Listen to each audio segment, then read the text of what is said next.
അസ്സലാമു അലൈക്കും വറഹ്മത്തുള്ളാഹി തആല വബറകാതുഹു. പ്രിയമുള്ളവരെ, മഹാനായ ആദം അലൈഹിസ്സലാത്തു വസ്സലാമിനെ കുറിച്ച് അല്പം സംസാരിക്കാൻ വേണ്ടിയാണ് ഞാൻ വന്നത്. ഇൻഷാ അല്ലാഹ്.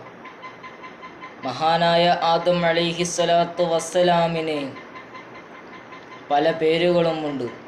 സഫിയുല്ലാഹ്, അള്ളാഹു പ്രത്യേകം തിരഞ്ഞെടുത്തവൻ, അള്ളാഹു പ്രത്യേകം തിരഞ്ഞെടുത്തവൻ എന്നർത്ഥമുണ്ട്.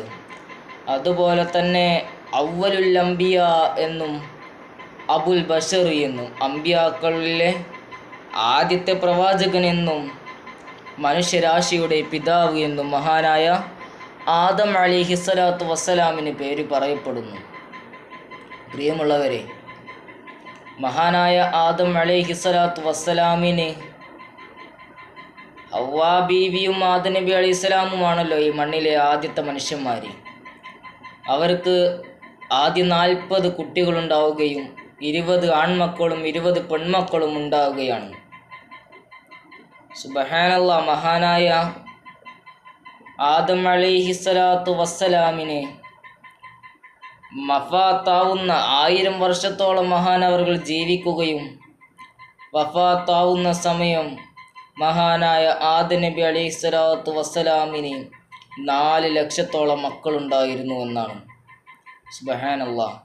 ഒരു ദിവസം മഹാനായ ആദം അലൈഹിസ്സലാത്തു വസ്സലാം സ്വർഗത്തിലിരുന്ന് അള്ളാഹുവിനോട് പറയുകയാണ്, പടച്ചവൻ, ഇനി അവസാന നാളിൽ വരാൻ പോകുന്നൊരു പ്രവാചകനുണ്ടല്ലോ, മുഹമ്മദ് നബി സല്ലല്ലാഹു അലൈഹി വസല്ലമ തങ്ങൾ.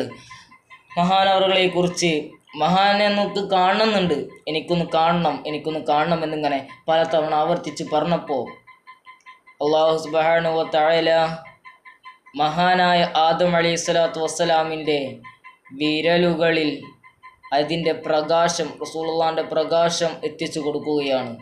അതാണ് നമ്മളെല്ലാവരും ഹബീബുന റസൂലുള്ളാഹി സ്വല്ലല്ലാഹു അലൈഹി വസല്ലമ എന്ന് പറയുമ്പോൾ, അല്ലെങ്കിൽ പള്ളിയിൽ ബാങ്ക് അഷ്ഹദു അല്ലാ ഇലാഹ ഇല്ലല്ലാഹ് അഷ്ഹദു അന്ന മുഹമ്മദ് റസൂലുള്ളാഹ് എന്ന് പറയുന്ന സമയത്തൊക്കെ ഒന്ന് കൈ വിരലുകളിൽ മുത്തിയിട്ടൊന്ന് കണ്ണിലിങ്ങനെ തടവുന്നത് അള്ളാഹു നമ്മളുടെ കണ്ണിൻ്റെ കാഴ്ച ശക്തിയെ കുറക്കുകയില്ല എന്നാണ്.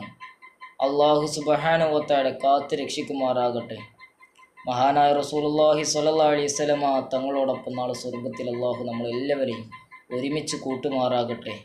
അപ്പോൾ ഞാൻ പറഞ്ഞു വന്നത്, റസൂലുള്ളാഹിൻ്റെ പേര് കേൾക്കുമ്പോൾ കയ്യിലൊന്ന് ഉമ്മൂത്തി കണ്ണും ഒന്ന് തടവലി സുന്നത്തുണ്ട്. അള്ളാഹു സുബ്ഹാനഹു വ തആല ഖബൂൽ ചെയ്യുമാറാകട്ടെ.